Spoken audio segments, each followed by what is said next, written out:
The ceiling above your bed loses its edges. The plaster softens, dissolves, and the room opens into dark. Not the dark of a closed room. Deeper than that. The dark of nothing at all. Gravity shifts. You feel lighter. The bed is gone, or the bed is rising, or your weight is leaving your body in slow measures. Something is pulling you upward and letting go at the same time. The air changes. Cold now. Metallic. A taste of recycled oxygen sits on your tongue. A faint hiss. Pressurized gas feeding through a regulator somewhere behind your head. Your bedroom air was warm. This air is clean, sharp, processed by machines. The darkness around you is not bedroom darkness. There are no walls to hold it. This is the black of a sky that has no atmosphere, no moisture, no dust to scatter light. Vacuum darkness. The absolute absence of everything between you and the stars. We open the door under one condition. That time is left exactly as we found it. You move, they don't. Time has stopped on the surface of another world. Touch what you find. Change nothing. Walk through walls, through metal, through the skin of spacecraft. You are witness, not participant. The moment waits for you. It doesn't care how long you take. July 20th, 1969, 10:56 p.m. Eastern Daylight Time. The Sea of Tranquility. The Moon. A spacecraft stands on 4 legs on a grey plane. Gold foil, silver metal, angles and struts. A ladder descending from an open hatch. It is the strangest building ever placed on any surface. Too delicate for its own world. Too functional for beauty. Squatting on powder that has not been touched in 4 billion years. A man in a white suit is on the ladder. His left boot is pressing into the surface. The first human foot on another world. His right foot remains on the bottom rung. His hands grip the rails. His body tilts forward, weight transferring, the bulk of his backpack shifting his center of gravity toward the ground. 600 million people are watching on Earth. Television sets in living rooms, in bars, in shop windows, in Times Square. The largest audience for any single event in the history of the species. The man on the ladder does not know that the words he has just spoken will be misquoted for the rest of human history. He said, "For a man." The world will hear, "For man." The missing article will never be recovered. Step forward. The surface gives under your feet. Fine powder, dark grey, like walking on charcoal flour. The gravity is wrong. Each step floats longer than it should, and your weight arrives late. The investigation begins. Stand still for a moment. 27 pounds. That is what you weigh here. Your muscles were built for 10 times that, and the mismatch runs through every movement. Every shift of weight tries to send you somewhere your body did not intend. Lift your arm, and it rises further than you asked. Step, and you float. The moon releases you too slowly, holds you in the air a beat longer than Earth ever did, and you land late. Your body has been calibrated for decades to a planet that is no longer beneath you. The inner ear is reporting something it has no category for. You will not fully adjust. No one who has come here has fully adjusted. And then, the silence finds you. Not the silence of a room, or a night garden, or a field far from traffic. The helmet presses against you. Nothing comes through from outside. No medium for it. Vacuum surrounds you at arm's length, separated from your skin by 21 layers of material, and vacuum carries no sound at all. What you hear is only what your own body makes. Breath, heartbeat, the hiss of oxygen through the regulator. Everything else is the largest quiet in the history of your species. This surface has been this still for 4 billion years. You are the only disturbance it has ever known. Step toward the ladder. 9 aluminum rungs bolted to the forward strut of the Lunar Module, each rung slightly bowed from manufacturing, each one cold. Crouch at the base. Armstrong's left boot is touching the surface, the tread pattern pressing into powder. Horizontal ribs leaving crisp lines in regolith that has sat undisturbed since before life existed on Earth. His right foot remains on the bottom rung.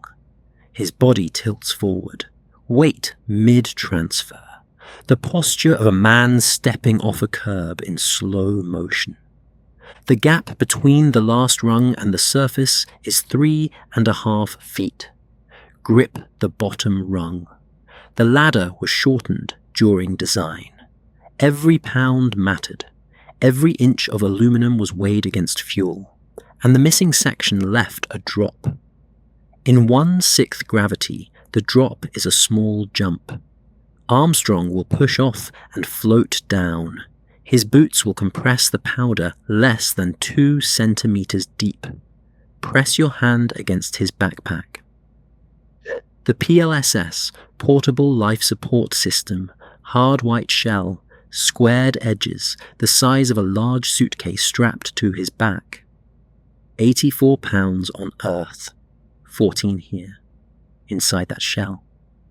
Oxygen, lithium hydroxide canisters to scrub carbon dioxide, cooling water circulating through tubes in his undergarment, a radio, a battery, his entire world in a box.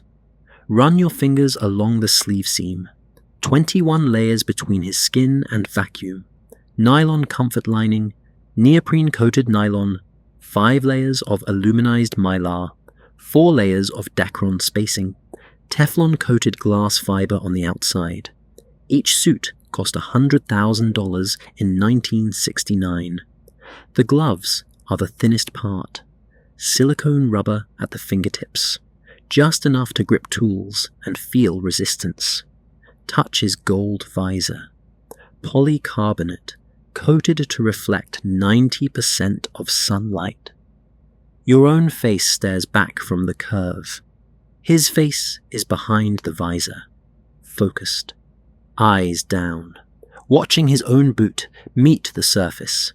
His heart rate at this second, 150 beats per minute, the highest of the entire mission.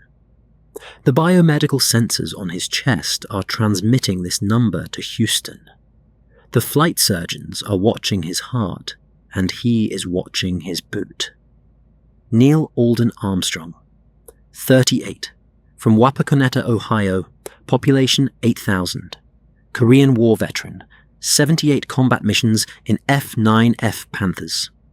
Test pilot at Edwards. X-15 pilot, the edge of space, Mark V, altitude records. Touch the fabric cuff on his wrist. The checklist is stitched onto it. Mission timeline printed on fireproof cloth. The day's tasks readable at a glance. Gemini 8, 3 years ago. The spacecraft went into an uncontrolled spin, 1 revolution per second. He stopped it. 14 months ago, the Lunar Landing Training Vehicle went out of control at 200 feet. He ejected half a second before impact. Walked back to his office, filed a report. Find the TV camera on the Mesa panel. A small black box mounted on the descent stage equipment bay, its lens aimed directly at the ladder. A Westinghouse camera, black and white, slow scan, 10 frames per second, a ghostly image. Touch the lens housing. The picture it is broadcasting right now is grainy, high contrast. A white figure against dark ground. The shape of a human being, recognizable but barely detailed. The first image Houston received from this camera was upside down. The engineers flipped the feed. Television sets in every time zone are tuned to this signal. A slow scan, black and white feed of a man descending a ladder. The camera sees what you see. A suited figure pressing a boot into another world. Look up. The porch platform sits at the top of the ladder. A small metal grate, 3 feet by 3 feet. Barely enough room for one suited astronaut.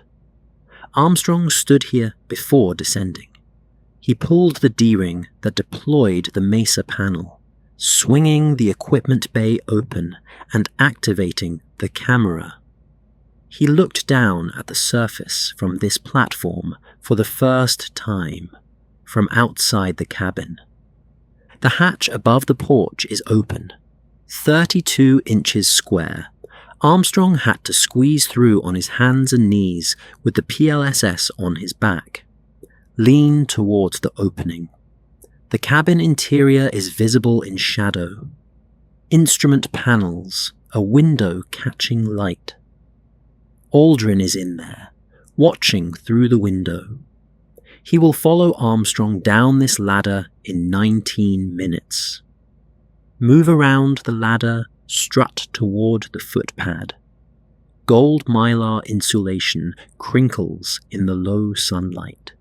The surface crunches softly under your feet. Crouch beside the footpad. 37 inches across, circular aluminum honeycomb pressed into the regolith. Press your palm against it. The sunlit side is warm through your glove, the shaded underside cold. The pad has sunk into the powder about an inch, less than the engineers expected. The surface is firm beneath the top layer. 3 contact probes extend below the pad.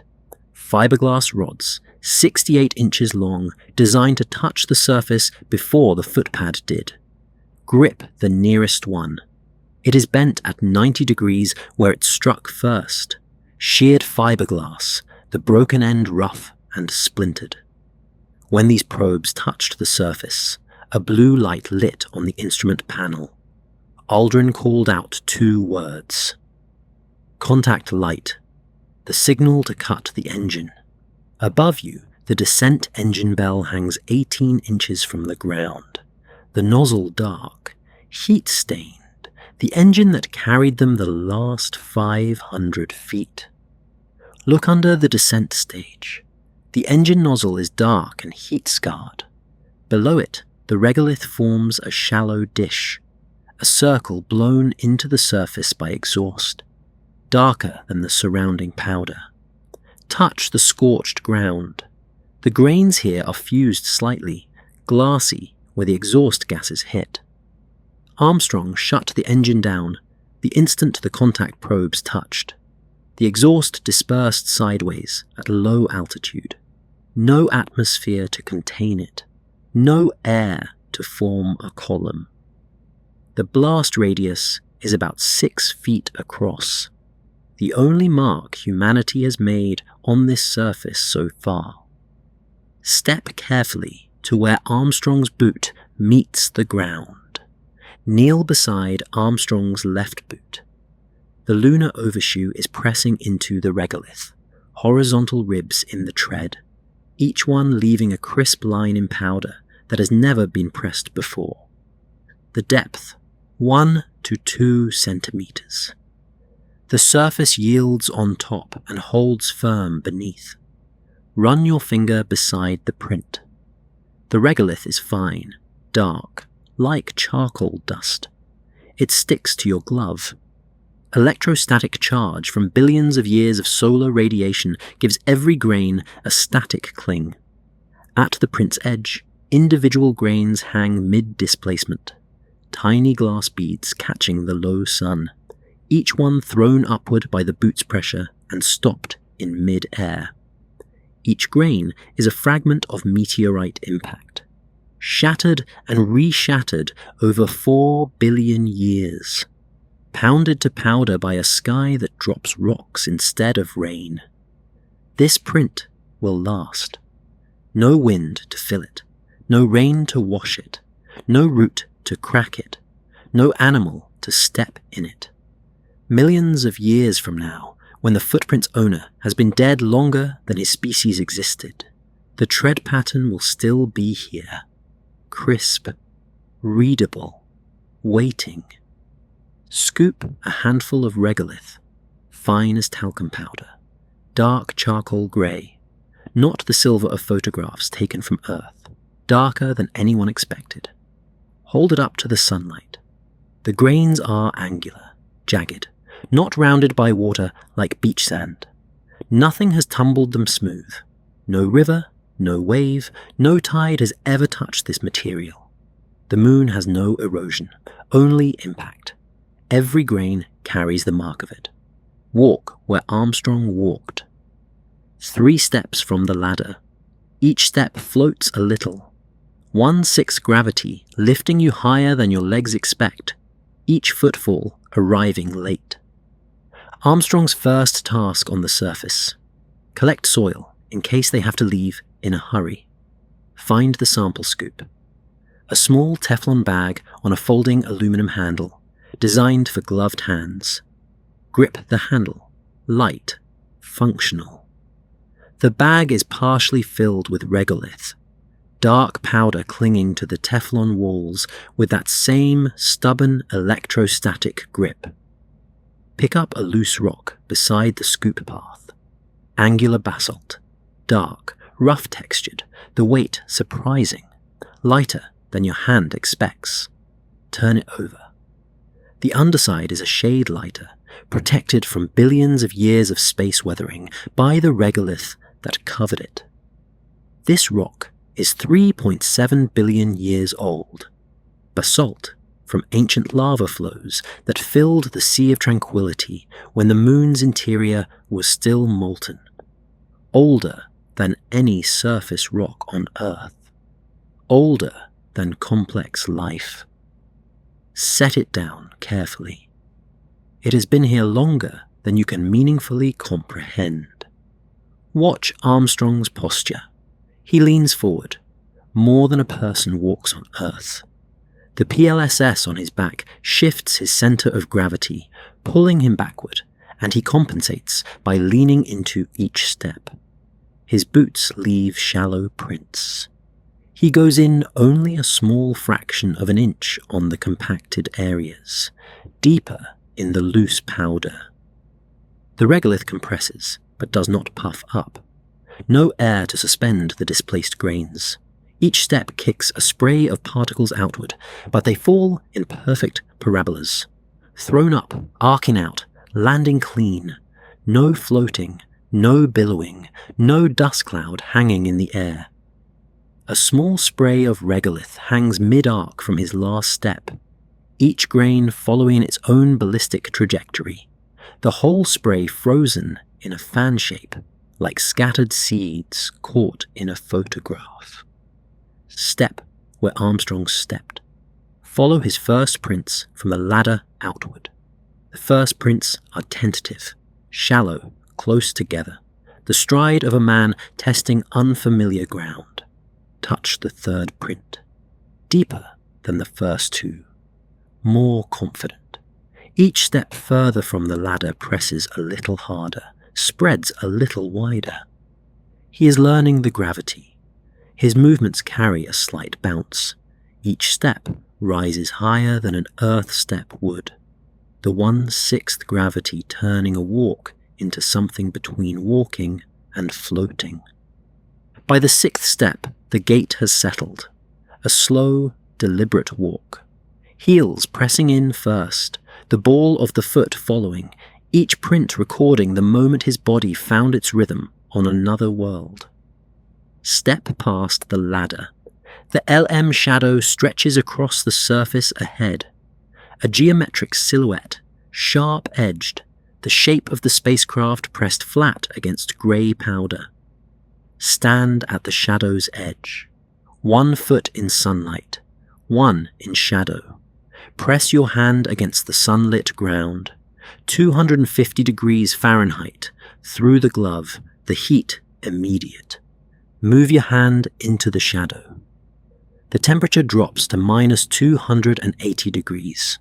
The transition is instant.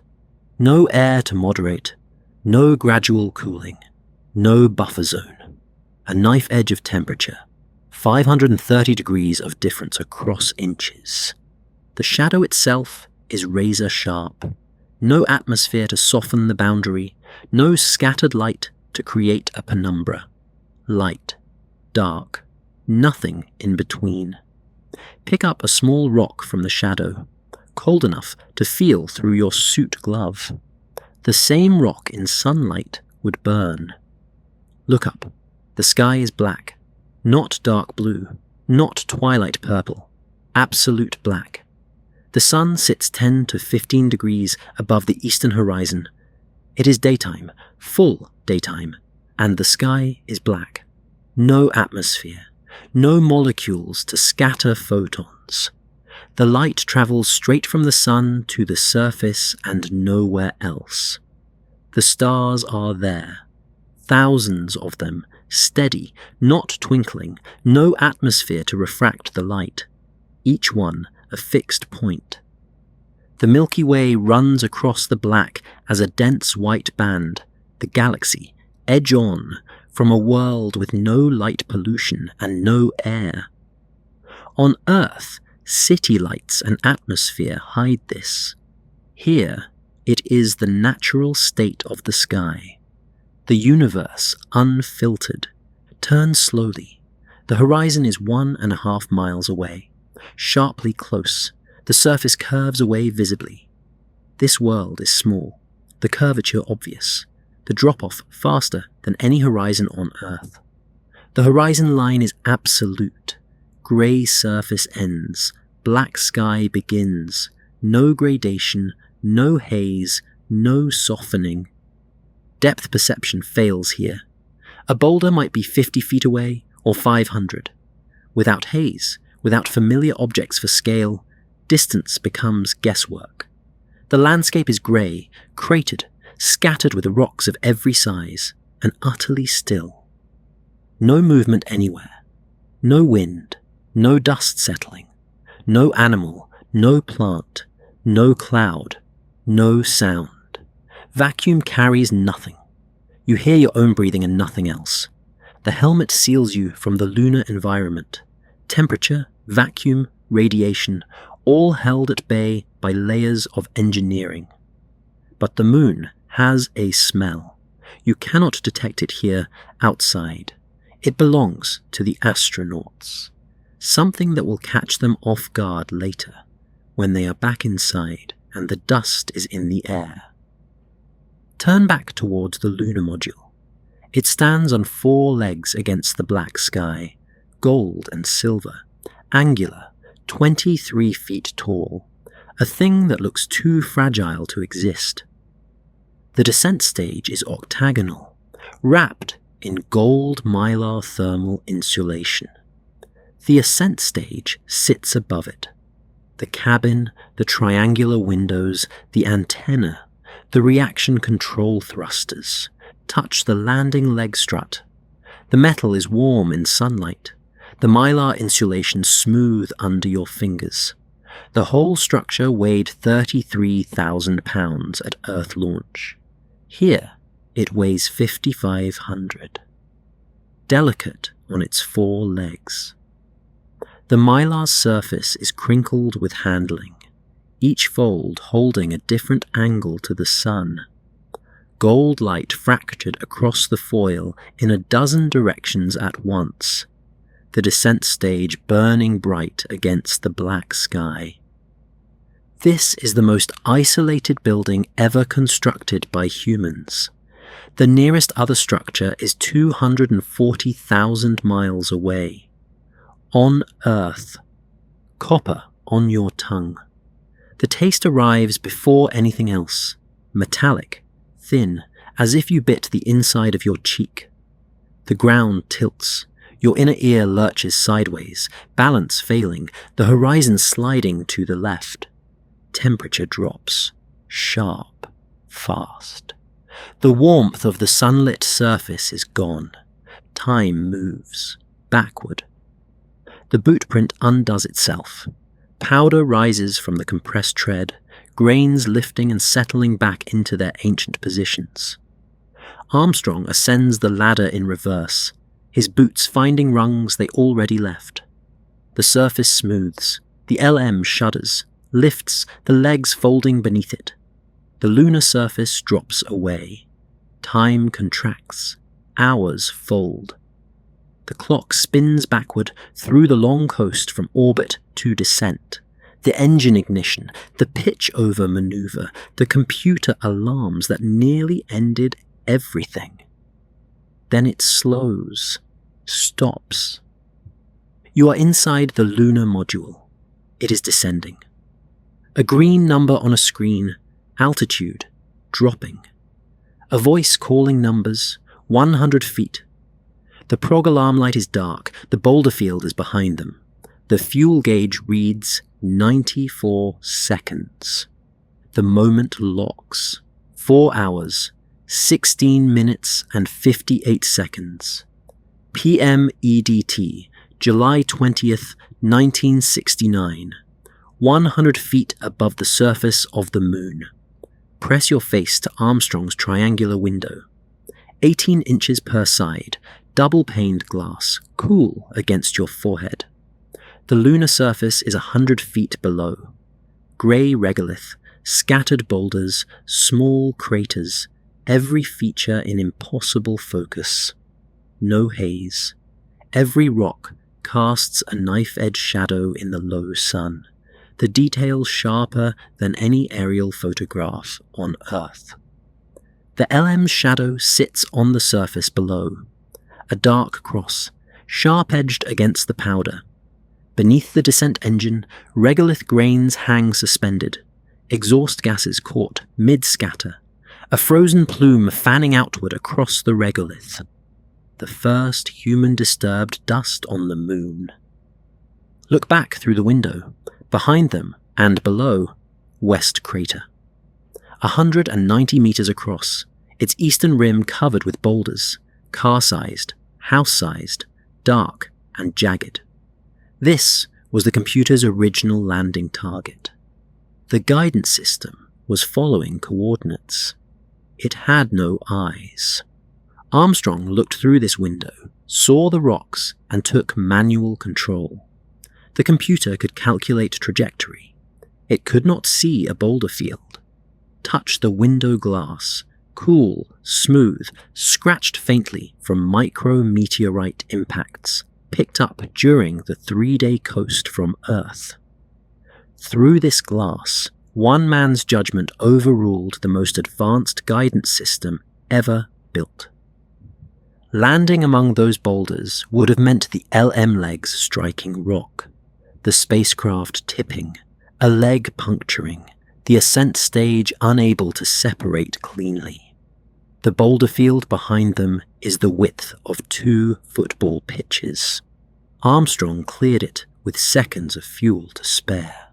Look down through the window at the descent engine firing beneath them. The TRW descent propulsion system, the first throttleable rocket engine ever flown. Hydrazine and nitrogen tetroxide, hypergolic fuels. They ignite on contact, no spark, no ignition system. The thrust is variable, from 1,050 to 9,870 pounds. Armstrong has the throttle at about 25%. This engine cannot restart. Once shut down, it stays shut down. Below 10,000 feet, if something goes wrong, the only option is to fire the ascent engine and leave. The descent stage becomes deadweight, jettisoned, left to crash into the surface they came to explore. No dust in the air. Not yet.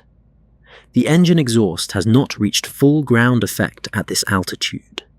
At 50 feet it will begin, the regolith scattering, the view blurring with displaced powder. Armstrong will lose sight of the surface in the final seconds.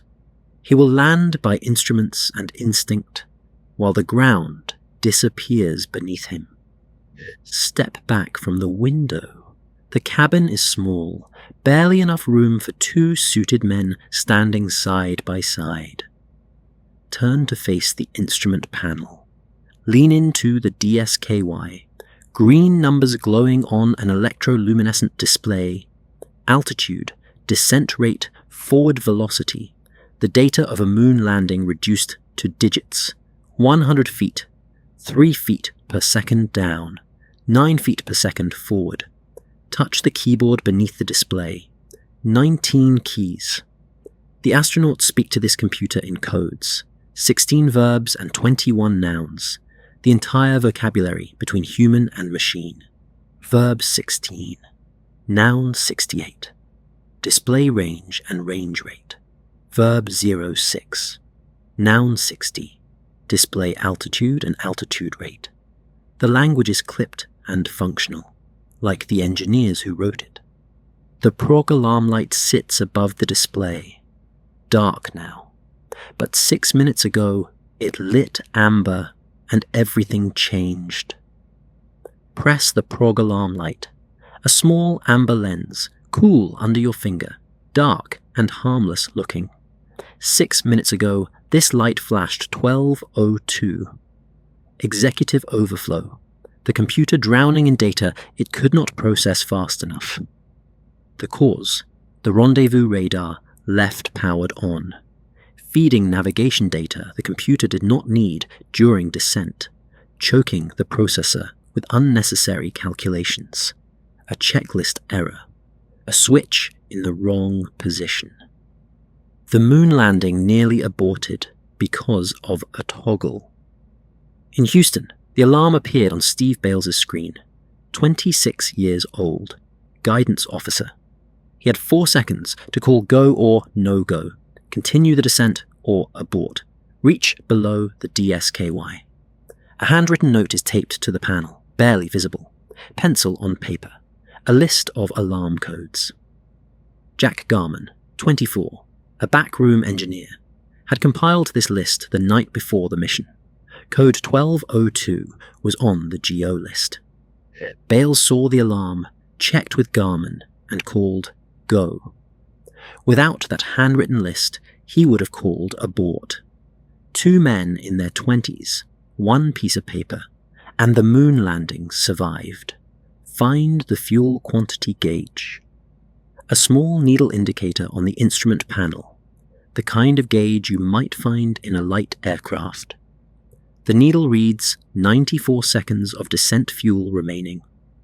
Aerosine 50 and nitrogen tetroxide in the tanks beneath the cabin floor. Touch the gauge glass. The needle is steady, but it has been dropping at a rate visible to the naked eye since Armstrong took manual control. At 60 seconds, Houston will call 60 seconds, the decision point. At 30 seconds, final call. If the LM is not down, they abort. Armstrong is burning fuel, flying past the boulder field. Every second of horizontal translation costs propellant he cannot replace.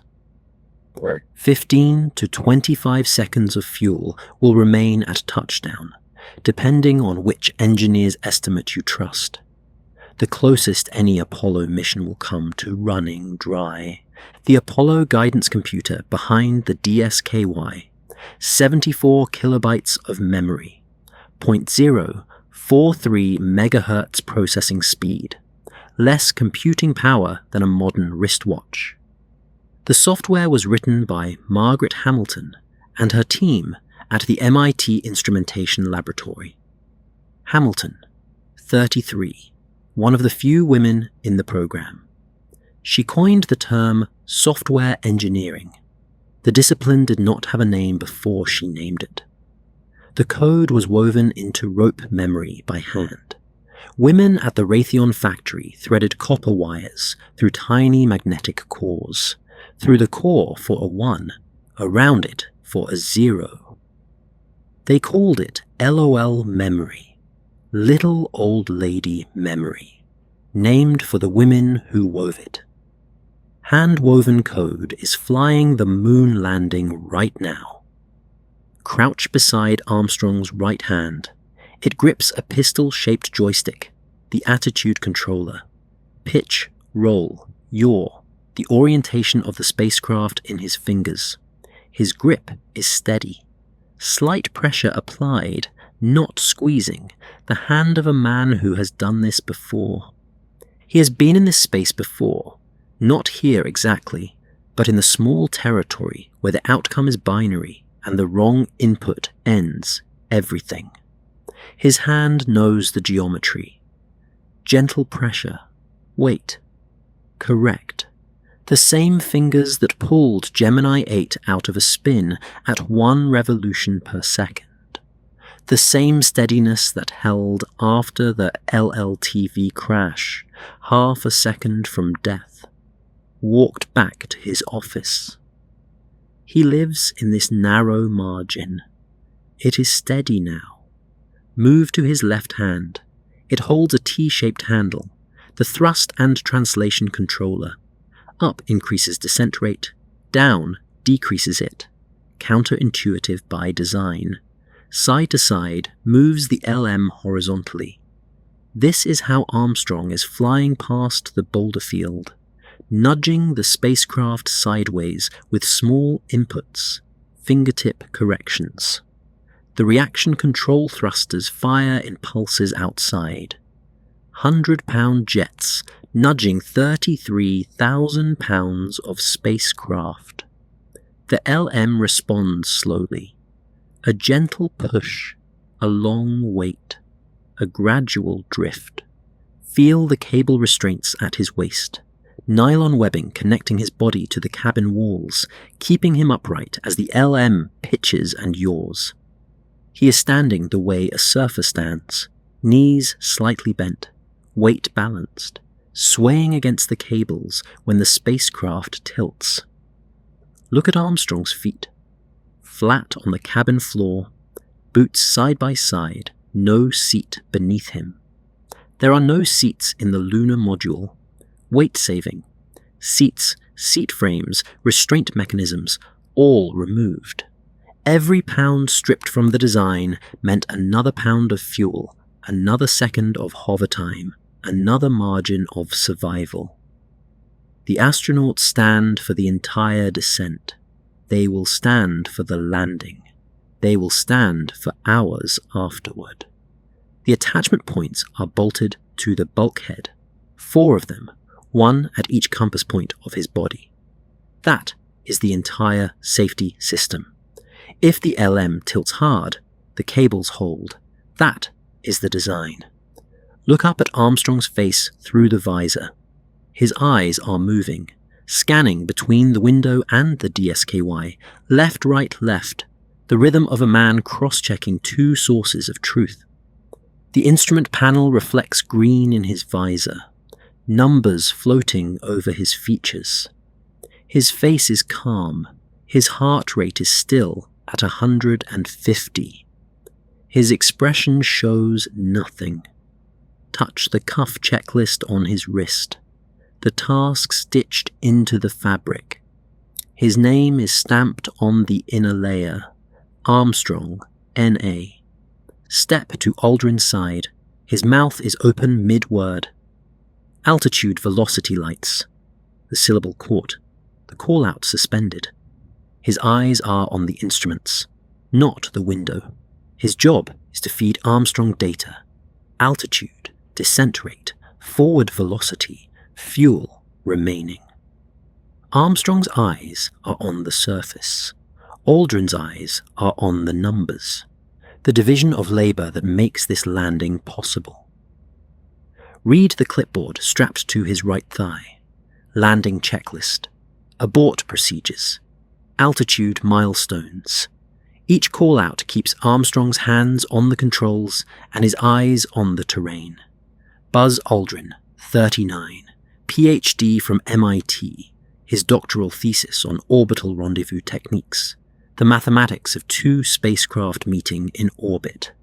Fighter pilot, 66 combat missions in Korea. He shot down 2 MiGs. Find Aldrin's left hand. It hovers near a red guarded button on the instrument panel. Abort stage.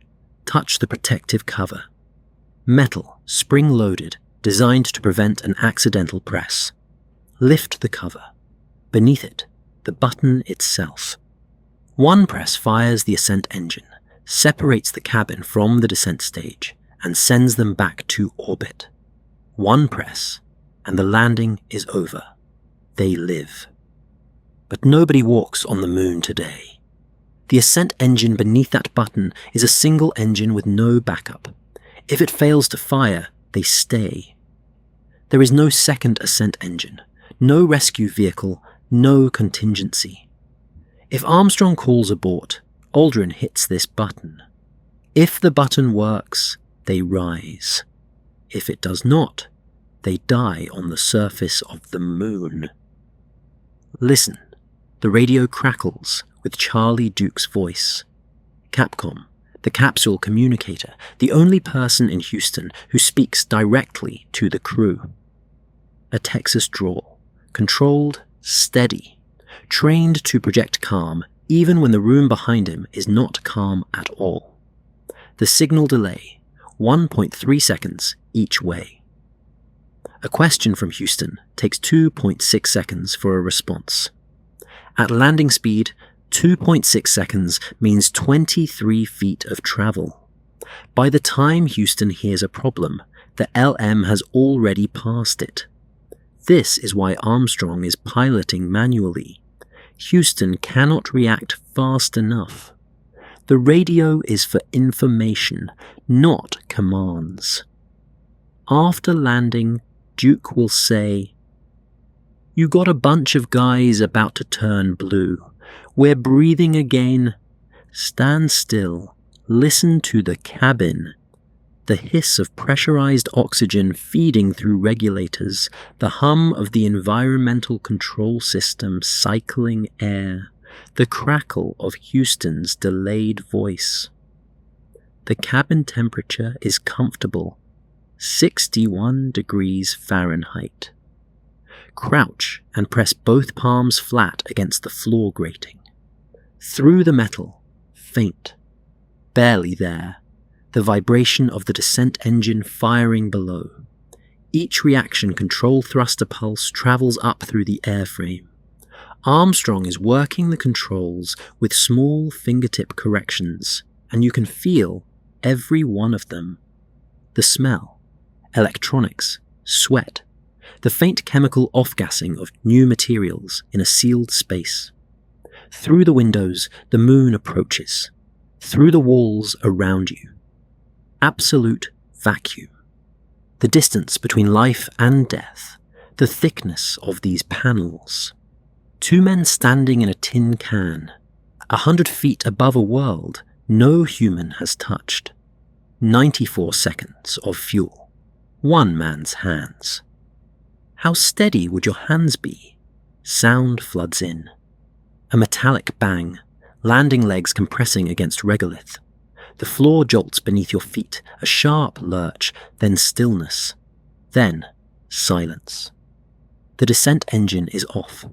The dust outside the windows clears in an instant. No air to hold it, the particles falling straight down and settling.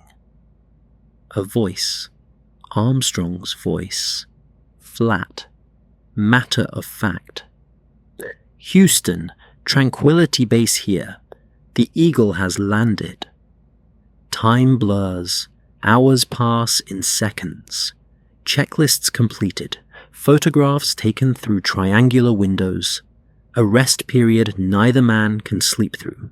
Too much adrenaline, too much history pressing against the cabin walls. Conversations with Houston. Systems checks. The clock spins forward. 5 hours, 53 minutes. A hiss.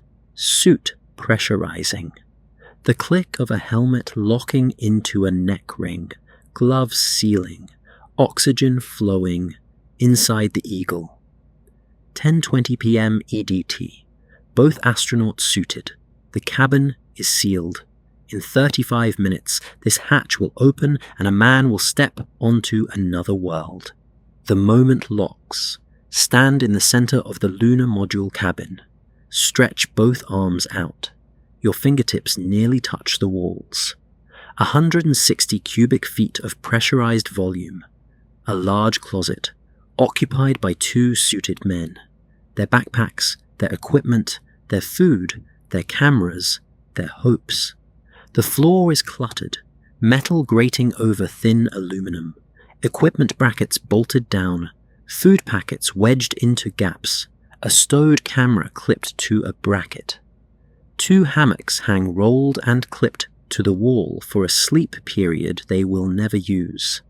Nobody could sleep after landing on the moon. Houston moved the EVA forward by hours. Press your palm against the cabin wall. It flexes. Aluminum honeycomb, 12/1000ths of an inch thick in certain panels, thinner than heavy kitchen foil. 1 micrometeorite strike could puncture it. The engineers calculated the odds and accepted them. Captain Tape covers every seam, gold-colored, holding wires in place, patching junctions, giving the interior its amber tint. Touch a strip of it, smooth, plasticky, warm from the electronics running behind the panel. The weight savings were obsessive. The cabin wall was chemically etched to its minimum thickness. Every gram removed meant a gram of fuel they could carry instead. The LM was never fully tested in conditions exactly like these. Earth laboratories could not replicate the combined thermal loads, vacuum exposure, and 1/6 gravity that exist right here, right now. Stand still. The environmental control system hums, fans circulating oxygen, temperature regulation cycling. The radio crackles with Houston's voice, delayed 1.3 seconds each way, the click of a circuit breaker. Aldrin's finger on the switch, mid-press. Outside, silence. Absolute vacuum. If the cabin wall failed, sound would vanish in the same instant as the air. The oxygen pressure inside this cabin is 5 psi, pure oxygen, enough to breathe, enough to burn. Find a food packet on the floor. A foil pouch, labeled, designed for zero-gravity eating. Squeeze tubes and bite-sized cubes. They ate their first meal on the moon hours ago. Cold food from foil pouches. Armstrong had bacon squares, peaches, sugar cookies, coffee. The first meal on another world, eaten standing up in a closet, squeezed from a bag. Touch the empty coffee pouch. A small nipple for drinking through the helmet port. No plate, no table, no chair. Find the 2 hammocks clipped to wall brackets. Rolled nylon mesh, lightweight, designed to suspend one astronaut above the other in this tiny space. After the EVA, they are supposed to sleep here. Armstrong will take the floor, the engine cover for a pillow. Aldrin will take the hammock suspended above him. Neither will sleep well. The lunar surface beneath the LM will cool as the hours pass, and the descent engine's thermal contraction will transmit sounds through the structure, popping, cracking, settling. Armstrong will describe it later. Sounds like heating ducts in old houses. Step over a food packet. Squeeze between equipment racks toward Armstrong. The cabin forces you close. There is no room to pass without touching. Lean in toward Armstrong. His A7L suit is a spacecraft wrapped around a person. Its own atmosphere, its own temperature, its own pressure. Everything outside it will kill him. Touch the PLSS on Aldrin's back. White fiberglass shell, roughly 26 by 18 by 10 inches. A suitcase strapped to a man. Feel the weight. Light here, barely noticeable in lunar gravity. Trace the oxygen hose from the PLSS to the helmet. The cooling system is the detail most people overlook. A water sublimator. A porous plate through which water vents to vacuum and boils away instantly, carrying the body heat with it. The astronaut is cooled by controlled evaporation into space. Without it, the suit would become a furnace within minutes. The battery driving the whole system, silver zinc, as basic as a torch battery scaled to keep 2 men alive on another world. The whole unit provides approximately 4 hours of EVA time. Armstrong will squeeze through a 32-inch hatch with this box on his back. It will take several attempts. Pick up a spare glove from the equipment rack. Surprisingly thin. Silicone rubber fingertips. Armstrong can feel texture through them, but sensitivity is reduced. The gloves are the weakest point of the suit, the compromise between protection and dexterity that no engineer fully solved. Outside, sunlit rock at 250 degrees, shaded rock at -280. Touch a sunlit surface too long and the glove conducts heat inward. Touch shadow too long, and the cold seeps through.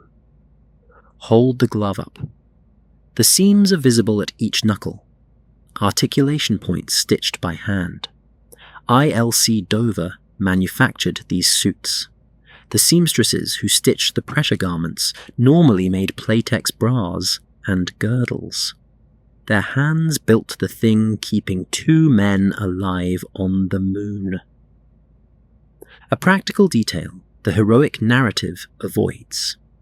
Each suit contains a urine collection device, a condom-like fitting connected to a collection bag inside the suit leg. The suits have no zipper. Once sealed, the astronauts cannot remove them for hours. Every biological function must be handled inside the suit.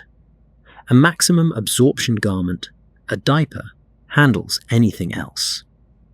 These men will walk on the moon wearing a diaper. The press photographs will not mention this. History prefers the clean version. Inside the helmet, a fabric communication cap. The Snoopy cap, nicknamed by astronauts for its resemblance to the cartoon Beagle's flight helmet. 2 microphones positioned at the mouth, a headset over the ears. Touch the fabric. Lightweight, the microphone boom thin as a pencil. Armstrong's words will travel through this cap to the suit radio, from the suit radio to the LM relay antenna, from the relay to the deep space network on Earth. The most famous words in the history of exploration. Spoken into a fabric cap, inside a fishbowl helmet, inside a closet on the moon. Press your face to the left window. 18 inches per side, double-paned, scratched by debris kicked up during landing. The surface stretches to the horizon, charcoal grey regolith, darker than anyone expected. Every grain visible in harsh, unfiltered sunlight. Small craters dot the near field, 10 feet, 20 feet across. Shallow bowls punched into the powder by ancient meteorites. Rocks scatter the surface. Dark basalt, casting shadows that are coal black. No fill light. No scattered photons. No ambient glow. Light and dark, and nothing in between. The horizon sits 1.5 miles away. Close. The curvature visible. The surface dropping away. Above it, black. Daytime black. The sun is up and the sky is void. Aldrin looked through this window after landing and said one word. Beautiful.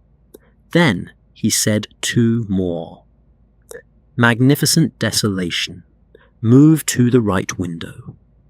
Through it, the LM's shadow on the surface. A dark geometric shape.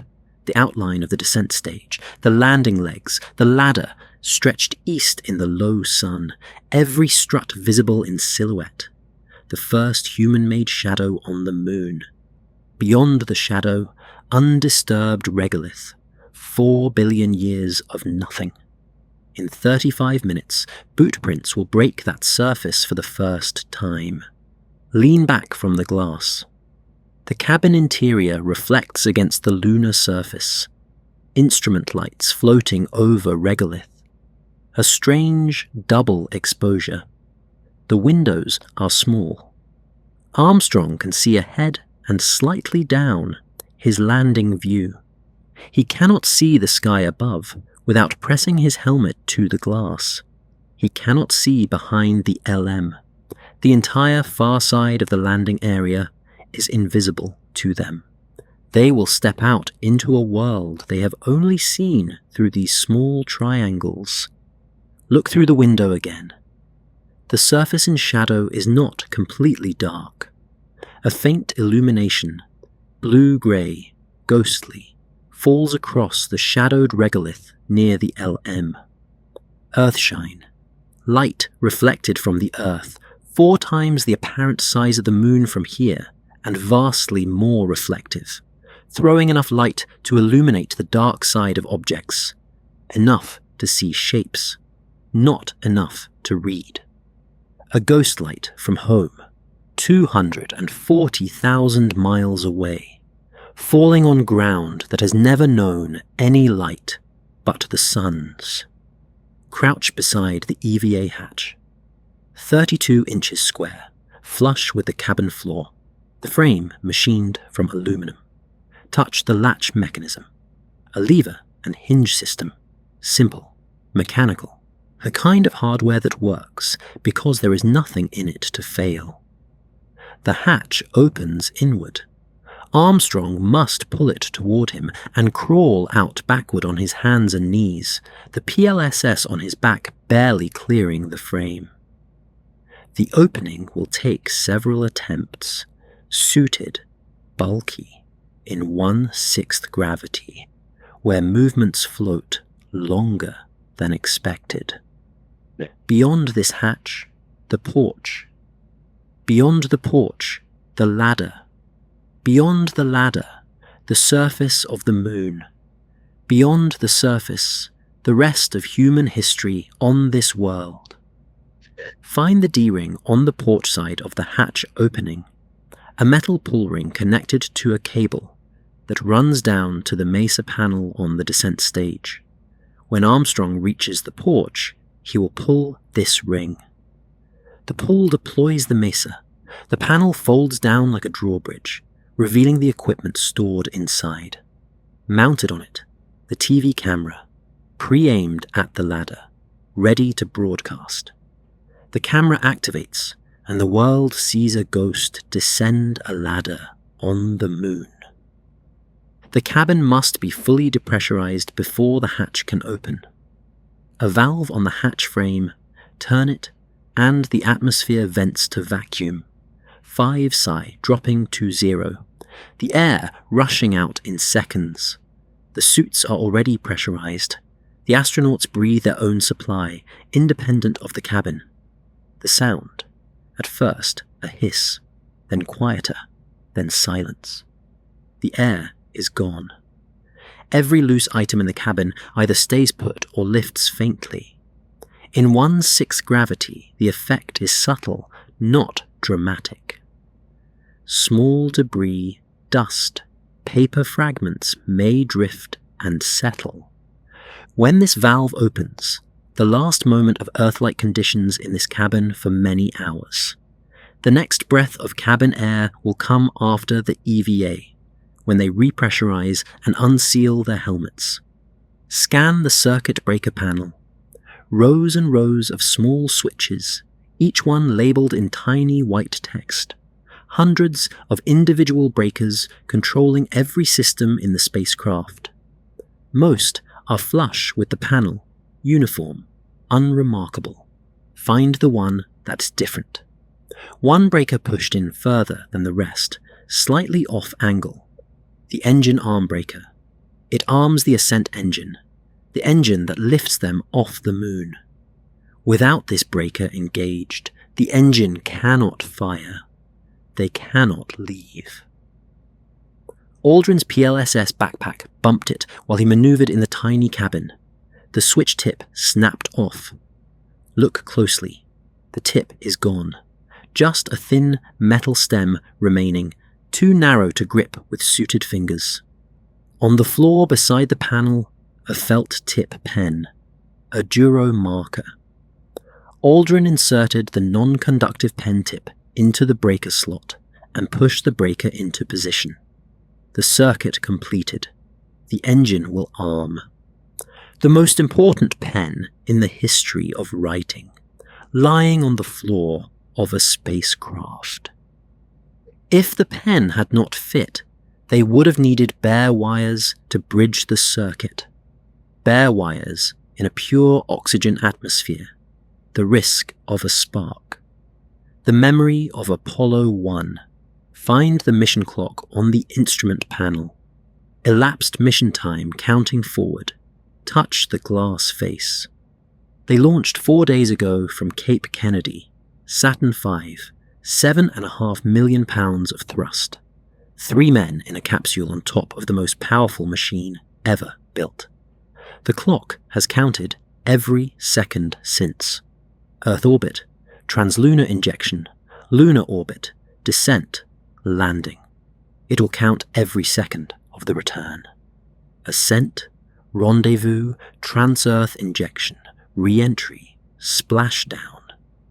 In 53 hours, this clock will read the moment they hit the Pacific Ocean, 900 miles southwest of Hawaii. Find the abort electronics assembly. A box of wiring and relays behind an access panel. The Ascent engine, a single Aerojet AJ-10-137, producing 3,500 pounds of thrust. It has no backup. It must work perfectly. Once, the fuel is hypergolic, Aerosine 50 and nitrogen tetroxide. Mix them and they burn. No spark needed, no ignition system to fail. The fuels do the work. Chemistry does not fail the way mechanics can. This single fact, hypergolic ignition, is what makes the Ascent engine reliable. There is no complex ignition sequence, no turbopump to jam, no electrical spark to misfire. Pour one chemical into the other and fire happens. Always. This engine will fire in 21 hours. It will work. In 35 minutes, the hatch opens. On the other side, the first human step on another world. Pressure drops. Your ears pop. Sharp, painful, a stabbing behind the eardrums. Then nothing. Silence crashes in like a wall. The air is gone. The hiss of the depressurization valve dies as the last molecules escape. Time moves forward. The hatch swings open. Black void beyond the frame. Armstrong crawls out backward, his PLSS scraping the hatch edges. The porch, the D-ring pull, the ladder, 9 rungs down, the first step, the words. Aldrin follows 19 minutes later, both on the surface. The flag driven into regolith, its horizontal rod holding it rigid in the vacuum. The camera captures them both. White figures against grey ground.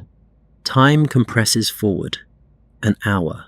The crunch of regolith underfoot. The bounce of 1/6 gravity. The work of exploration begun. 11:25 p.m. EDT. Both astronauts on the surface. The flag is planted. The experiments wait to be deployed. The rocks wait to be collected. The moon waits for nothing. The moment locks. Walk to the flag.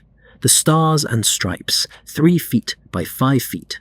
Nylon, standing 20 feet from the LM on a thin aluminum pole. Touch the fabric. Stiff, held horizontal by an aluminum rod along the top edge. The rod jammed during deployment. It did not fully extend.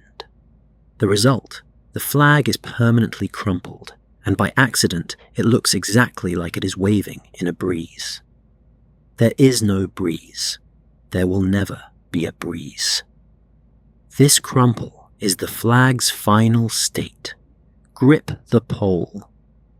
Anodized aluminum driven 6 to 8 inches into the surface. Both astronauts struggled to hammer it in. The regolith is powder on top, compacted beneath, and the pole had no purchase until they leaned their weight on it. The scuff marks around the base record the effort. Run your hand along the pole. Standard government issue. The flag was purchased from a government supply catalogue for $5.50. The most expensive flag deployment in history, $25.4 billion for the Apollo program. And the flag itself cost $5. The horizontal rod was a late addition. Someone at NASA realized a flag would hang limp without wind, and limp did not photograph well. Look at the base. The pole sits in churned regolith, not deeply anchored. When they launch from this surface, the ascent engine exhaust will knock this flag over. It is the only one of 6 Apollo flags that falls. Apollo 12 through 17. All are standing. Not this one. The flag is on its side somewhere near here, faded white by decades of unfiltered UV radiation. Every pigment bleached out. A white flag on a grey surface. No one will ever stand it back up. Armstrong holds the Hasselblad camera, a modified 500 EL with a 60mm lens. The camera has no viewfinder. It is chest-mounted, aimed by pointing the body. He photographs Aldrin beside the flag, one of the most reproduced images in human history. But look for Armstrong in the photographs taken on the surface. He is barely there. He held the camera. The commander documented. He did not pose. The most famous person at the most famous event in the 20th century, and almost no photograph of him exists on the moon. His face appears once, reflected in Aldrin's gold visor. Armstrong is a ghost in a curved mirror, holding a camera, standing on another world. Look at the flag shadow on the regolith, long, distorted by the low sun angle, stretching east across grey powder. The shadow of a flag that is not waving, cast on soil that has not moved in 4 billion years. A dark rectangle, warped by the undulations of the surface. Leave the flag behind. Walk south across undisturbed regolith, each step crunching softly into the powder. The surface ahead is flat, featureless, marked only by Aldrin's earlier bootprints leading to the instruments. Crouch beside the passive seismometer. A small metal box, roughly the size of a briefcase, sitting on 3 leveling legs that Aldrin adjusted by hand. Touch the leveling bolts, large enough for suited fingers, thumb turned. The instrument has already registered the vibrations of their boots. The seismic wave from Aldrin's last footfall frozen somewhere in the regolith beneath you, mid-travel through the rock. The moon holds the weight of human presence in its body. The seismometer will also detect moonquakes, deep events at roughly 700 kilometers caused by tidal flexing from Earth's gravity. The moon is not geologically dead. Its interior flexes under the pull of its parent world. Not now, not in this frozen instant, but daily, the long, slow groan of a body that has not fully cooled in 4 billion years. This small box will teach us the moon has a partially molten core. Step to the laser retroreflector, a flat aluminum panel about 18 inches square, angled toward Earth. Run your hand across the surface. 100 individual corner cube reflectors arranged in a grid, fused silica, 3 mutually perpendicular mirrors in each cube. Pick one and examine it. The silica is pristine, optically perfect. Any laser beam that enters bounces back exactly where it came from, regardless of angle. Scientists on Earth will aim laser pulses at this panel. The light crosses 240,000 miles, strikes the reflectors, returns. Round trip 2.5 seconds, measured to billionths of a second. The result? Earth-Moon distance measured to within 1.5 inches. This experiment has no moving parts, no electronics, no power source, no degradation. It is still operating in 2026, more than 56 years later. It will operate for centuries. The most durable scientific instrument ever placed anywhere by human hands. Look at the boot prints around the experiments. Aldrin's tracks, a circuit from the LM to here and back. The prints are deeper than his walking prints. He was carrying the instruments, the extra weight pressing into the powder. Touch one of his boot prints. The tread pattern is sharp, the horizontal ribs clearly defined. He deployed both instruments alone, while Armstrong photographed and collected samples elsewhere. Each boot print here is a record of the first scientific fieldwork done beyond Earth. Kneel beside the seismometer again. The instrument is sensitive enough to register boot falls. Every step on the surface sends vibrations through the regolith. Later, NASA will deliberately crash a Saturn V upper stage into the Moon as a calibrated seismic source. The seismometer will ring for an hour. The Moon vibrates like a bell, less internal damping than Earth, the seismic waves bouncing back and forth through the interior. An Apollo 12 LM impact will reverberate for 55 minutes. The Moon rang. Stand up and look at the cable connecting the seismometer to its central station. A flat ribbon cable, grey, running across the regolith surface. The cable is coated with dust. Aldrin's boot prints crossed it during deployment, kicking fine particles onto the insulation. Touch the cable. It is warm on the sunlit side, cold where a rock shadow falls across it. The temperature differential along a single wire, hundreds of degrees. The engineers at Bendix Aerospace, who built this instrument, tested it in thermal vacuum chambers. None of their chambers replicated the actual thermal gradient on the surface. The real Moon is harsher than any simulation they could construct. Find the aluminum foil sheet. A Swiss experiment deployed near the ASEP. A sheet of aluminum foil on a pole, facing the sun. The solar wind composition experiment. Charged particles streaming from the sun at 400 kilometers per second. Protons, alpha particles, heavier ions, striking this foil and embedding themselves in the metal. On Earth, the magnetic field deflects these particles. Here, they hit the surface directly. The foil will be rolled up and returned to Earth. The trapped particles analyzed: helium-3, argon, neon, xenon. The sun's breath caught on a sheet that looks like it belongs in a kitchen. The Swiss flag printed on the experiment.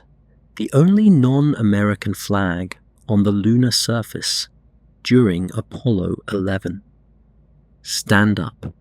Look northeast towards scattered boulders and rocks, dark shapes sitting on grey powder. Crouch beside a rock. Pick it up, lighter than your hand expects, 1/6 the weight of an identical rock on Earth. Brush the surface dust off with your thumb. The rock beneath is darker, fine-grained. The Earth recycles its crust through plate tectonics. The Moon does not. These rocks have sat here since the lava cooled. Nothing has moved them except meteorites. Hold the rock up to the sunlight. Tiny craters cover the surface, zap pits, each one a micrometeorite strike, pinprick-sized, some a millimeter across, each one a grain of cosmic debris traveling at 20 to 40 kilometers per second, hitting the surface without an atmosphere to slow it. The pit walls are lined with glass, the rock surface melted on impact and re-solidified in microseconds. Run your thumbnail across the pits. Feel the tiny craters, like braille pressed into stone. This rock has been bombarded continuously for 3.7 billion years. A record of cosmic rain written in glass-lined scars. Find Armstrong's sample scoop, a small shovel on a folding aluminum handle. Grip the handle. Oversized, designed for suited gloves. Numbered Teflon bags sit beside the scoop. Each sample gets its own bag, its own label, its own chain of custody. Armstrong is methodical. Scoop, bag, seal, label. Test pilot precision applied to geology. Pick up a filled sample bag. Dark regolith and small rock fragments visible through the Teflon. Total samples by end of EVA, 47.5 pounds, 50 individual specimens. These rocks will help prove the giant impact hypothesis. The Moon formed from Earth debris after a collision with a Mars-sized body 4.5 billion years ago. The chemistry will match. Earth rock and Moon rock sharing isotopic ratios too similar to be coincidence. Scan the scattered rocks. Most are dark grey basalt. Find a smaller rock with a glint. Hold it up to the low sun. Aldrin noticed these, very small, sparkly purple rocks, pyroxene crystals, a mineral that forms in cooling magma, catching light at certain angles. The purple shifts as you turn the rock in your fingers. The only colour on this entire world that is not grey, black, or white. The only warmth in the palette. A faint iridescence in a monochrome landscape. Find the core tube site. A narrow metal tube protrudes from the regolith, aluminum, about an inch in diameter. Grip the top of the tube. Aldrin drove this in with a hammer, pounding it into the compacted subsurface. Pull gently. Feel the resistance. The regolith gripping the tube walls like wet sand. He noted it almost looks wet when compacted. The angular grains locking together, the surface darkening under pressure. The core sample inside, layers of regolith, a cross-section of eons of deposits. Each layer is a chapter. Micrometeorite debris, volcanic glass beads, crushed rock, the record written in dust and impact glass. The Moon's diary, sealed in an aluminum tube. Pick up a small lump of regolith. It holds together, clumped, not loose like the surface powder. An agglutinate, soil particles welded together by impact glass from micrometeorite strikes. The glass coats the grains, bonding them into small clumps. Crack one open. Inside, individual particles cemented by dark glass. The glass formed in microseconds. A micrometeorite impact, melting the surface. The melt coating nearby grains before solidifying. Every gram of regolith contains these. A record of billions of years of bombardment fused into glass. Stand up from the rocks. Walk east toward a small crater. The low sun behind your right shoulder, your shadow stretching long and sharp ahead of you.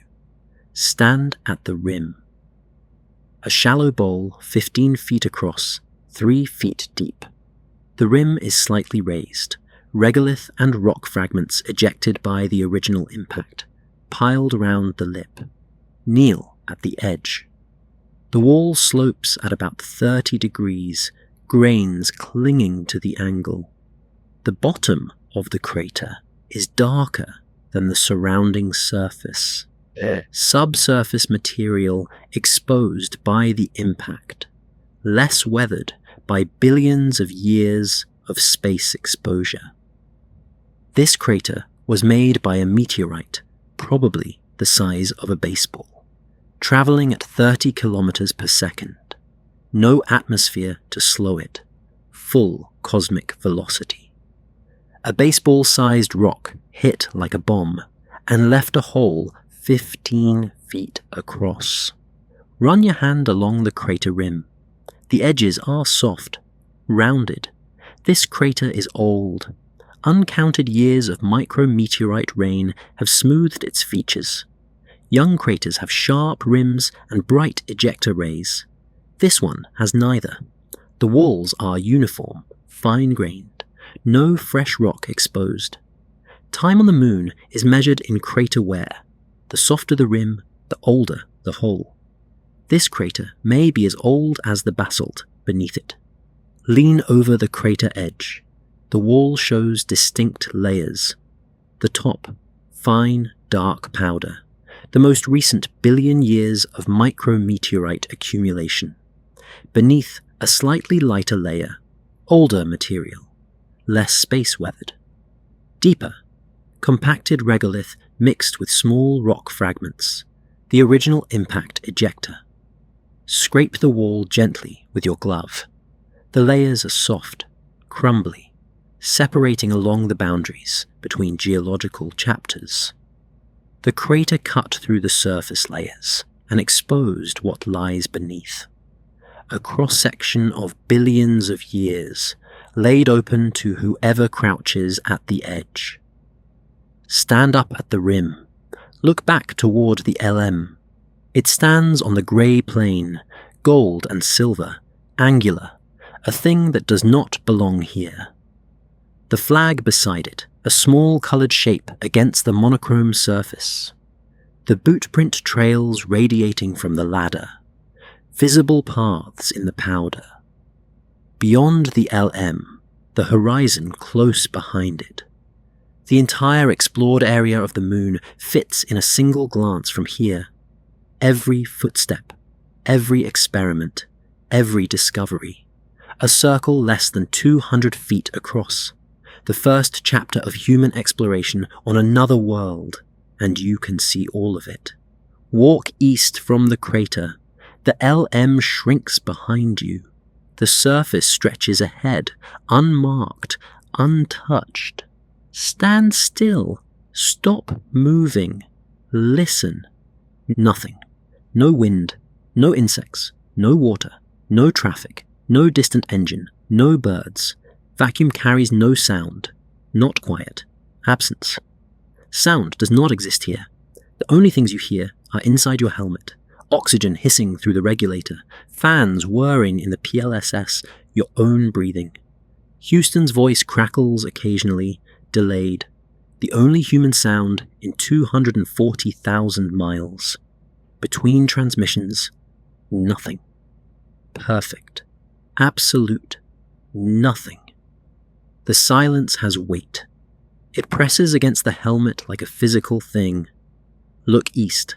The horizon is 1.5 miles away, and beyond it, more of the same. Crater after crater, empty basin after empty basin, each one as still and silent as this spot, identical, stretching for thousands of kilometers, with nothing made, nothing growing, nothing moving in any direction you can point. The moon does not get quieter or more desolate further from here. This is what it is, everywhere, in every direction, without variation or exception, to the far side and back. Armstrong is 90 meters behind you. Collins is 60 miles above. After that, the nearest living thing is 240,000 miles away. No member of your species has ever been this isolated. You are further from help than any human who ever sailed into uncharted ocean, crossed a desert, or wintered at a pole. because all of them still had the atmosphere around them, still had air that connected them to the world. You do not even have that. The hull of the universe presses against you from every side. Stand in it. Let it arrive. Take a step. Your body rises further than expected, hangs longer, lands softer. 1/6 Earth gravity. Aldrin tested different gaits out here. Walking, hopping, the kangaroo hop, 2-footed bounds covering ground in slow arcs. He preferred the loping stride, leaning forward, pushing off with 1 foot. Armstrong called movement easier than the simulations. Stopping is the challenge. Momentum carries you forward. Mass is unchanged. Inertia is the same on the Moon as on Earth. Only weight differs. Lean forward too far, and you fall face first. And getting up in a pressurized suit is a slow, awkward process. Press your boot into the regolith. It compresses. A small puff of grains arcs outward and falls clean. No billowing dust. Each grain follows its ballistic path, lands precisely, settles. Up and down. Done. Turn 360 degrees. The only colors belong to the human objects. The gold mylar of the LM, the white suits, the red and blue of the flag. Everything human is colored. Everything lunar is gray. The surface shifts in shade with the sun angle. Brighter, looking west toward the sun. Darker, looking east. Look at the shadows, coal black. No fill light, no scattered photons. On Earth, shadows are dark but visible. Atmosphere scatters light into them, softens them. Here, a rock shadow is as dark as the sky. Step into one, and the surface beneath your feet disappears. The sunlit areas are bright, harsh, unfiltered, every grain in focus. No soft light, no diffusion. Raw solar radiation hitting rock. The suit holds 65 degrees inside, regardless. The only comfortable temperature within 240,000 miles. Look at the horizon, clean and absolute. 1.5 miles away. Grey surface ends, black sky begins. No transition, no fade. On Earth, the horizon sits at 3 miles and objects dissolve into haze. Here, sharp focus to the edge, then void. The curvature of the Moon is faintly visible. The surface drops away faster than any horizon on Earth. Distant crater rims catch the low sun in bright lines. You cannot tell how far they are. Without atmospheric perspective, a crater might be 200 meters or 2 kilometers. The brain, trained on haze and distance cues, is lost. Everything is too clear. Distance has no meaning here. Look west, towards the approaching lunar night. The terminator, where day meets darkness on the Moon, lies somewhere beyond the horizon. From orbit, it is a sharp line. From the surface, it is a landscape of lengthening shadows merging into black. The lunar day lasts 14 Earth days, 14 days of sunlight, 14 of darkness. The astronauts landed during lunar morning. The sun is low, the shadows are long.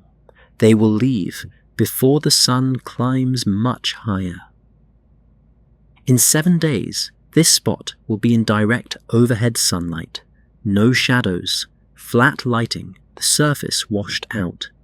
In 14 days, darkness, minus 280 degrees. No human could survive a lunar night outside. Stop walking, stand still. Feel the surface through your boots. The regolith beneath your feet, 4 to 5 meters deep in this area. Below that, basalt bedrock, the 3.7 billion-year-old lava flow. The regolith is not soil. No organic material. No water. No life has ever contributed to it. Pure geology. Crushed rock. Impact glass. Meteorite fragments. Walk on Earth and you walk on the dead. Organic material, decomposed life, the work of roots and worms and bacteria over millennia. Walk here and you walk on physics, the product of impacts, radiation, and thermal cycling. There is no biology in this ground. There never has been. There never will be. Walk south toward the crater rim, following the line of Aldrin's boot prints. The powder here is slightly darker, disturbed, the top layer turned over by his steps, the paler subsurface exposed. A record of direction and purpose in ancient ground. The descent engine could have failed below 10,000 feet. No restart capability. The malfunction light on the instrument panel, amber, steady. Armstrong's hand moving to the abort handle. The explosive bolts firing. A sharp crack felt through the cabin floor. The descent stage falling away beneath them. Tanks and engine and landing gear tumbling toward the surface. The ascent engine igniting. A single engine. One chance. 3,500 pounds of thrust pushing the cabin upward. The regolith below scattering in the exhaust. The surface dropping away. Lunar orbit. Rendezvous with Collins. The long coast home. The press conference. We were close. The program continues. Apollo 12 launches 4 months later, tries again with a different crew. But July 20th, 1969 becomes a footnote, the day they almost landed. The words are never spoken. The boot print is never made. But the engine worked. It always worked. The fuel ran low, but it did not run out. The boulder field was avoided. The alarm was overruled. And a boot pressed into powder that had waited 4 billion years. The ground shifts. Not a vibration. A rotation. Slow. As if the surface is tilting beneath you. Your inner ear lurches. The salt taste of adrenaline fades from your tongue. Warmth replaces cold. Time moves forward. The astronauts move faster now. Confident in lunar gravity, bouncing between tasks. Rock bags fill, photographs multiply. The TV camera on its tripod watches their white figures move across grey ground. Houston's voice grows more frequent. Time calls, reminders, the EVA clock winding down. 1 hour, 25 minutes, the clock advances. The Earth appears above the western horizon, blue and white, hanging in the black, a marble, a world, the only colour in the sky. 12:50 a.m. EDT, July 21st, 1969. 15 minutes of EVA remaining. The Earth is overhead. The ladder is waiting. The work is almost done. The moment locks. Look up. The Earth hangs in the black sky above the western horizon. A half disk, roughly half in sunlight, half in shadow. Apparent size, about 2 degrees across, 4 times the apparent size of the moon from Earth. Hold your thumb up at arm's length. The Earth is slightly larger than your thumb. Everything that has ever happened is behind your thumb. Every war, every love, every city, every forest, every ocean, every person who has ever lived or died or been born. The whole of it, tucked behind the ball of your thumb, held against the black. Lean in with your gaze. The colours are vivid against the void. Blue, the oceans, deep and rich, the Pacific dominating the sunlit face. White, cloud bands swirled in weather patterns, a cyclone caught mid-spiral, the storm system frozen from this distance into a white pinwheel. Brown-green, land masses visible at this distance, Africa catching the light, the Mediterranean a thin blue thread between continents. The Terminator line, where day meets night, is a soft gradient on the Earth, not the knife edge it is here. atmosphere does that. It softens things. The atmosphere itself is visible as a thin blue shell around the planet. That shell is everything. Every breath, every sound, every sunset. A skin of gas thinner than the skin of an apple relative to its size. From here, you can see it is fragile. You know this intellectually on Earth. From here, you see it. Look higher. Somewhere above, Michael Collins hangs in orbit aboard Columbia. The command module caught at one point in its 60-mile loop, completing one orbit every 2 hours. Every orbit, Collins passes behind the moon. 48 minutes of total radio silence. No signal can reach him. The moon blocks everything. He is further from any other human being than anyone has ever been in the history of the species. 3 billion plus 2 on one side, 1 on the other. He will write later. He felt contentment, not loneliness. His job was to wait. He waited perfectly. Collins will never walk on the moon. He is the pilot, the astronaut who stayed. He will die in 2021 at 90. He carried a quiet burden and bore it without complaint. Watch the Earth. It hangs in the same position. The moon is tidally locked, the same face always turned toward Earth. From Tranquility Base, the Earth stays at roughly the same point in the lunar sky. It does not rise. It does not set. It goes through phases, half, crescent, full, as the month progresses, but it does not travel.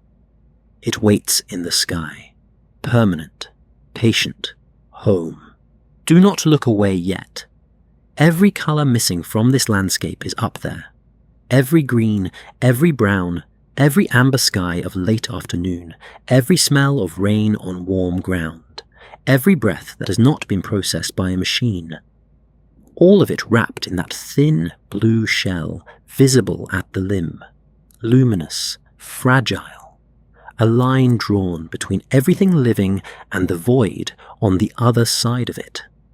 You could not see that line from the surface of the Earth. You had to come here to see how thin it is. The light it throws down, Earthshine, falls on the regolith near the landing legs right now, a pale blue-grey glow on 4-billion-year-old rock. Home, throwing light on the place where you stand. The distance between the two, 240,000 miles of vacuum, and you are standing at the far end of it. And the far end feels like the far end. Not a number, a place. Look down at your boots on the regolith. Grey powder, 4 billion years old, not one molecule of life ever contributed to it. Look up at the blue marble.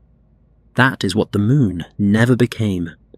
You are standing at the only place you know of where both conditions are visible at once.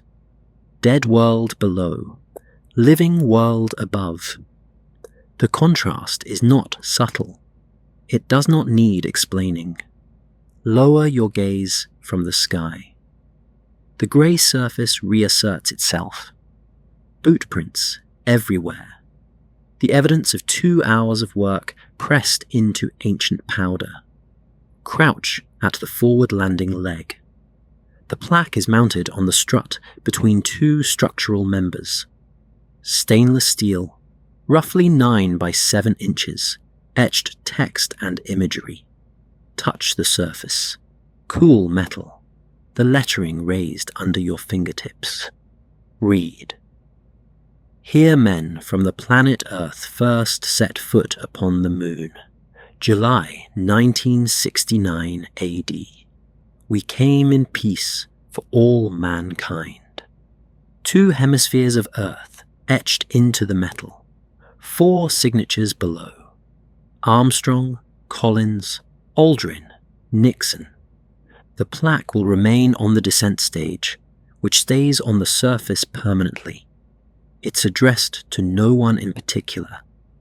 There is no one else here. Open the Mesa storage compartment. Small items nested inside, each one chosen. Each one carried 250,000 miles. Pick up the silicon disc, the size of a $50 coin, heavy for its size. Etched microscopically on the surface, messages from the leaders of 73 nations. 10,000 pages reduced to a coin. Goodwill statements from Eisenhower, Kennedy, Johnson, Nixon. The words are invisible to the naked eye. You would need a microscope to read them. Set the disc down. Pick up a small fabric patch. Apollo 1 mission patch, honoring Gus Grissom, Ed White, Roger Chaffee. January 27th, 1967. A fire in the command module during a launch rehearsal. Pure oxygen. Sealed hatch. The hatch opened inward. The pressure held it shut. All three dead in seconds. They died for the same program that put Armstrong on this surface. This patch is their headstone. Reach into the Mesa. 2 small medals, metallic, Soviet. Cosmonaut medals for Yuri Gagarin and Vladimir Komarov. Gagarin, first human in orbit, April 12, 1961. Killed in an aircraft accident, March 1968. He was 34. Komarov, Soyuz 1 pilot, April 1967. The parachute failed on re-entry. He knew before he launched that the spacecraft was flawed. He launched anyway because his backup was Gagarin, and he would not let Gagarin die in his place. These medals were carried 240,000 miles by American astronauts to honor Soviet cosmonauts. In the middle of the Cold War, in the middle of the space race, on the moon, the gold olive branch beside them, a symbol of peace, small enough to hold between 2 fingers. The memorial items were supposed to be placed formally, a small ceremony. They almost forgot. The EVA timeline was running behind, Houston reminded them. Armstrong deposited the items near the ladder quickly, between tasks.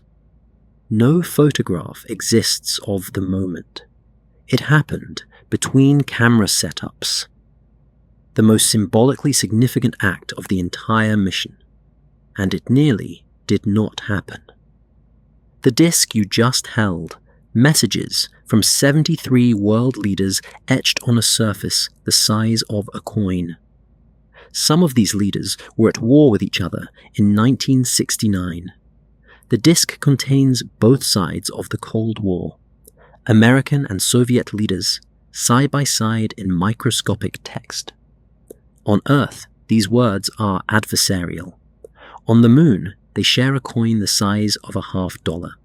The disc will sit on this surface until someone retrieves it. Or until the sun expands and swallows this world in 5 billion years. Hold the gold olive branch, small, delicate, a symbol crafted on one world and left on another. Olive branches grow in sunlight and rain. Nothing grows here. The symbolism reaches for something the landscape contradicts. Peace on a world that has never known war. Life's symbol on a surface that has never known life. Set it down in the regolith. It will not tarnish. No atmosphere to corrode the gold. It will look exactly like this for longer than human memory can project. Step back from the ladder. Turn and walk along the trail of boot prints, following the paths that radiate outward from the LM. Follow the boot print trail south toward the experiment site. The prints are everywhere, overlapping, crossing, a web of paths pressed into the powder, each one crisp, the tread pattern preserved in perfect detail. Kneel beside a print. Press your own hand into the regolith beside it. The powder holds the shape. Every line of your palm, every crease, every ridge. your handprint will last as long as the boot print. Millions of years. Perhaps longer. Look along the line of prints heading back to the LM. On Earth, a footprint in sand lasts until the next tide. A footprint in snow lasts until the thaw. A footprint in mud lasts until the rain. Here, no tide, no thaw, no rain, no wind, no erosion of any kind. These prints will outlast the pyramids. They will outlast the continents. They will outlast the species that made them, unless that species endures longer than any species has endured before. The only thing that will erase them is a direct meteorite strike on this exact patch of ground. The probability of that in the next million years, close to 0. Stand at the edge of the bootprint area, look back. The total explored area, roughly 60 meters from the LM in any direction, less than a football field. Every experiment, every photograph, every rock sample, every discovery inside this circle. Beyond the circle, untouched surface, identical to the ground beneath the prints, stretching to the horizon and far beyond it. Look at the overlapping prints. 2 tread patterns, same boot, same model, but the depth differs. Armstrong's prints are slightly shallower than Aldrin's. Armstrong, 165 pounds on Earth, 27.5 here. Aldrin, 190 pounds, 31.7 here. The regolith records the difference. 4 pounds of extra lunar weight visible in the print depth. Aldrin's stride is slightly wider. He tested the kangaroo hop. 2-footed jumps, covering ground in bounds. His experiment prints are visible. Paired footprints, deeper than walking prints, spaced wider. A man in a spacesuit, bouncing on the moon, learning to move on a world that moves differently. The first and last footsteps of Apollo 11. How far did we go? Walk east, past the furthest bootprint, into undisturbed regolith, into the silence. Stop. The regolith ahead of you has never been touched, not by boot, not by instrument, not by any object that was ever made. Every grain sits exactly where the last micrometeorite left it. This precise patch of ground has not been disturbed in 3.7 billion years. The moon holds no record of visitors. It does not know you are here. It will look exactly like this after you are gone. Turn and look back. The Lunar Module is small against the black sky, gold and angular, visible but diminished at this distance. The flag is smaller still, a fleck of colour. Armstrong and Aldrin are white shapes near the experiment site. You can see the entire human presence on another world in a single glance. All of it contained within a circle you could walk across in 2 minutes. And ahead of you, none of it. The same surface, unmarked, continuing to the horizon and beyond it for thousands of kilometers, identical in every direction. Find the Earth in the western sky, blue and small, a disk you could cover with your thumb. Every person you have ever seen is behind that thumb. Every warm room, every voice, every smell of rain and food and soil. 240,000 miles of absolute vacuum between you and any of it. That distance is not a number you can feel on Earth. From here, looking at that small blue light, it becomes physical.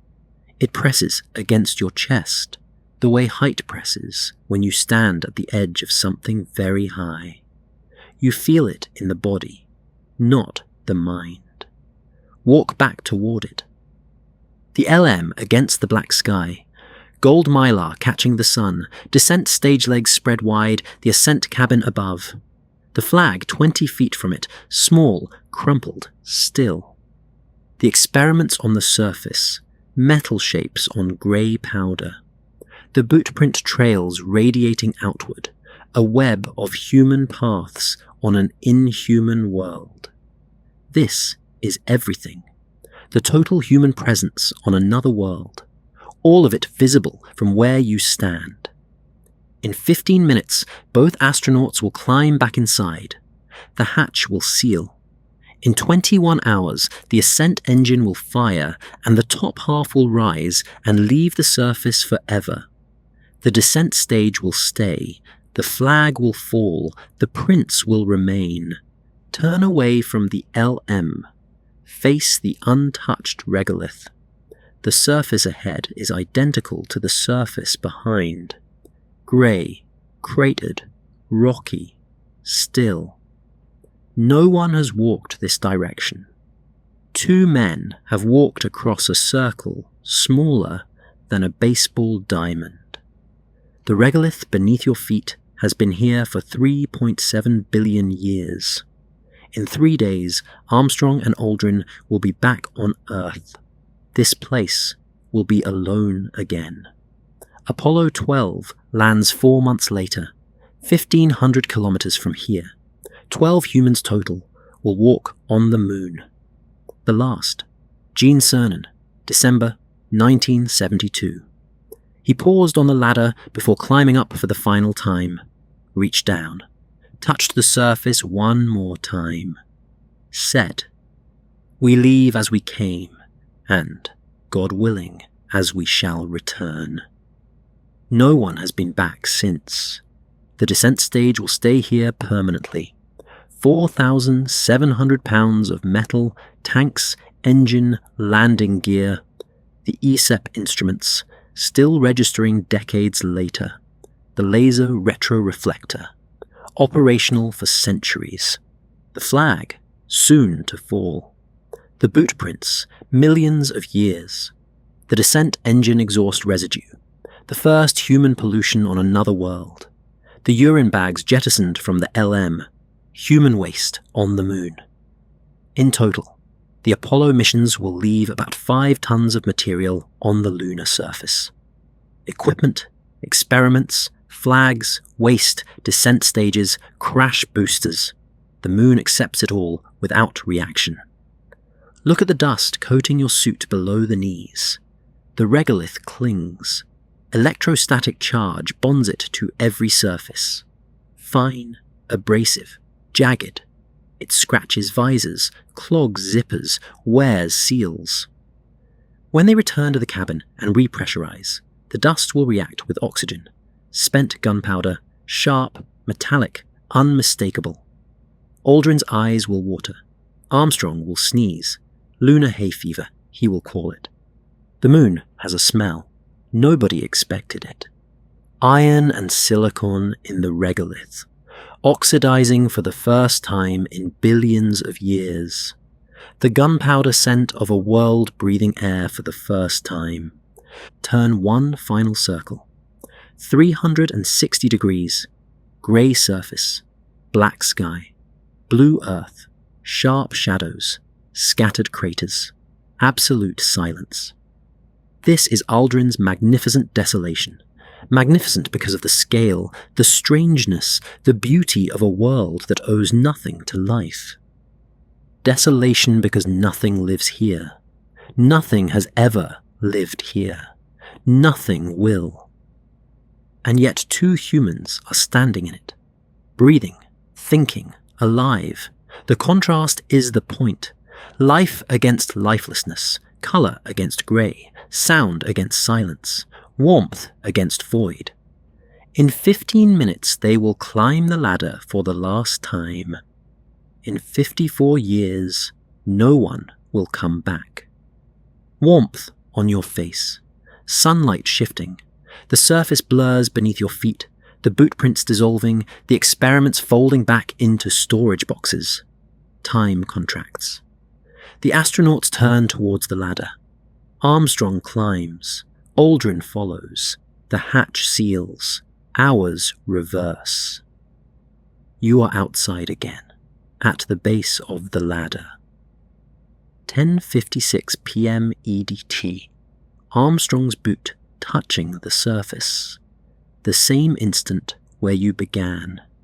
The tread pressing into powder. The first mark. The moment locks. Armstrong's boot on the regolith.